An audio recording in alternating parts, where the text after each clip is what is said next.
Hello, and welcome back to another update where I cover the latest developments throughout the front line in the Russo-Ukrainian war. It is your host, Weeb Union, and in this one we have several developments in favor of the Russians.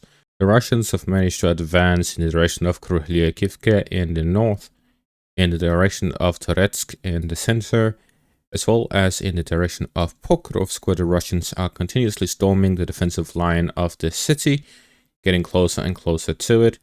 The Russians have advanced in the direction of Kurakhove and in the direction of Velyka Novosilka. Starting out in the north, the Russians have managed to advance southeast of Krylyakivka, securing some areas along the forest lines. Following the capture of the fortified positions to the east of this, the Russians are slowly developing the offensive operations to the south of Krylyakivka in the direction of the settlement of Borova, which is the third crossing across the Oskil River line, where there are 4 crossings in Kupiansk, Zenkove, Borova, and Oskil itself. In the direction of Toretsk, there are several developments in favor of the Russians. The Russians have flanked Leonidivka from the west, where they're moving along the fortified positions, capturing one by one to gain control over the high ground west of Leonidivka, which will allow the Russians to then re-enter the settlement and move towards Cherpenivka. The Russians are now slowly pushing the Ukrainians away from the hills in the southern district of Toretsk, where they've also managed to flank their positions and flank the industrial zone through these hills, the gap in between them. And with this, the Ukrainians are slowly being pushed away from the hills, where the Russians are attempting to clear the Ukrainian reconnaissance on top of it and placing their own, which will allow the Russians to gain a significant advantage over the Battle of Toretsk. And with the flanking maneuver on the industrial zone, following the capture of the high-rise apartment complex areas in the central parts of the city, where they're also fighting from the northern direction to encircle the Ukrainian positions in the industrial zone, following which the Russians would have control over 2 of the 3 defensive positions of the Ukrainians within the city, which the last one is the one near Krymske. And with this, the Russians are gaining a significant advantage here within the city of Toretsk and in the surrounding areas with these recent advances. It seems that the Russians have started a new offensive with these advances. It looks like the Russians are planning on gaining full control over Toretsk and the southern flank of Konstantinivka ahead of the Trump inauguration, which is now a month and 12 days away.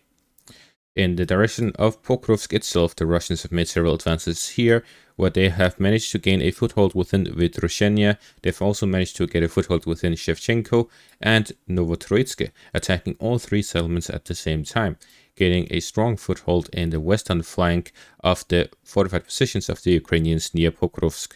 The approach the Russians are taking is to advance along the railways to push into these settlements. It has allowed them to get within close proximity to the settlements of Novopustinka, which allowed them to then develop offensive operations along the fortified positions towards Novotroitsk and Shevchenko. With the flanking maneuvers on those positions, the Ukrainians were forced to redirect their forces there, to which allowed the Russians to launch an assault towards Vytroshenia.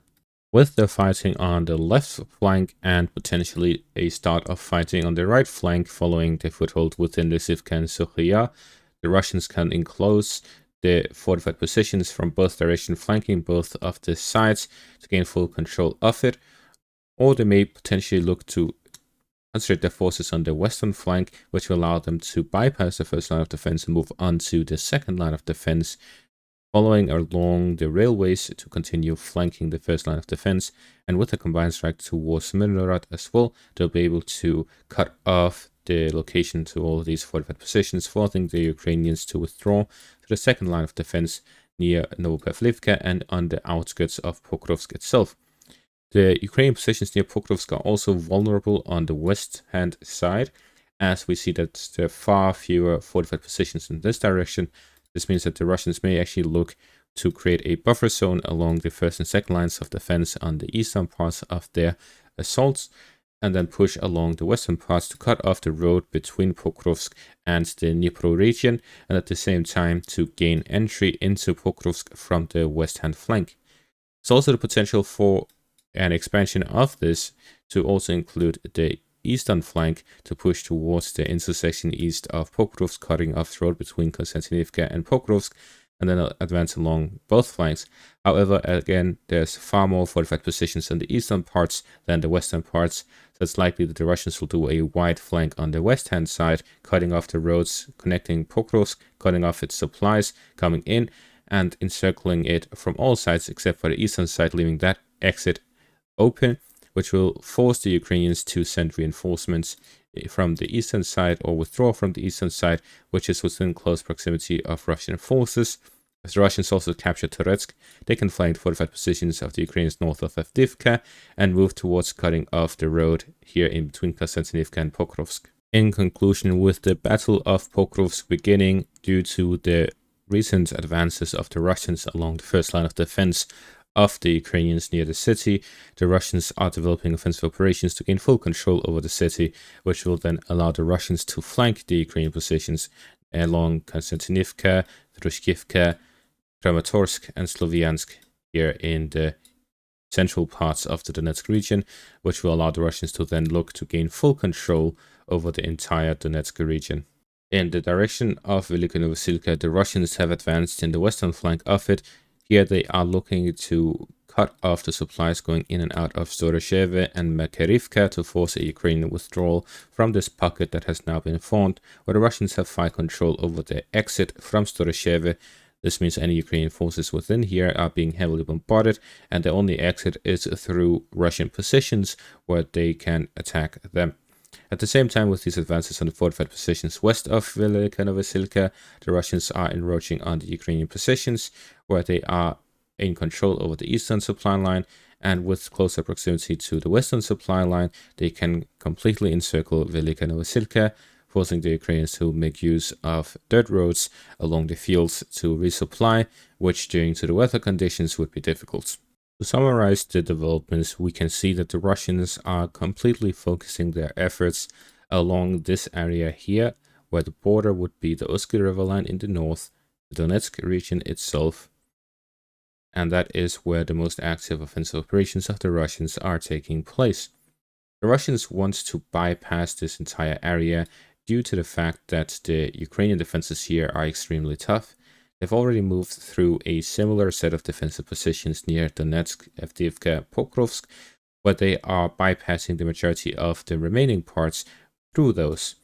Instead of doubling on the fortified positions they have to go through, they're instead choosing to flank these positions, cutting off the supplies and sieging it from the rear. This will allow the Russians to gain a significant advantage in the fighting over the remaining parts of the Donetsk region. However, if the Russians truly are planning on finishing the war ahead of Trump's inauguration, then we'll see a major Russian offensive to capture Pokrovsk and flank the defensive lines of the Ukrainians. Otherwise, as I believe, the Russians do not plan on finishing the war before January 20th. In that case, the Russians will slowly continue along this region to gain control over Pokrovsk through a siege, then sieging the defensive line of the Ukrainians from Kramatorsk to Konstantinivka. Gaining control over this entire area is their first priority, following which the Russians can launch offensive operations towards Dnipro, flank Kharkiv from the rear, launch an operation towards Poltava. Whatever they want to do, it's fairly possible, considering the balance of power and the frontline situation. Right now, the Russians have the upper hand, and if the Ukrainians do not have the fortified positions to rely on, they simply would not be able to deal with the Russian offensive operations. And therefore, the Russians will likely continue these slow-scale advances, where they are slowly advancing along the front line, destroying the Ukrainian fortified positions, gaining control over the Donetsk region, and then enter into the open field areas with hardly any fortified positions, which the Ukrainians would have a difficult time defending in comparison to the border areas and the frontline areas. And therefore, we see that we are towards the end phase of the battle over Donetsk. There are two steps remaining in the Russian offensive. The first step is to gain control over Pokrovsk and the southwestern Donetsk region. The second step is to siege the Sloviansk-Konstantinivka line. Following that, the Ukrainians will not be able to hold on to the Donetsk region, and the Russians will gain full control of it, which would lead to a whole new phase in the Ukrainian war. And that is going to be all for this update. Thank you all for watching. Make sure to leave a like, subscribe, check out my Patreon and YouTube membership for additional content. Thank you all for watching and have a great day.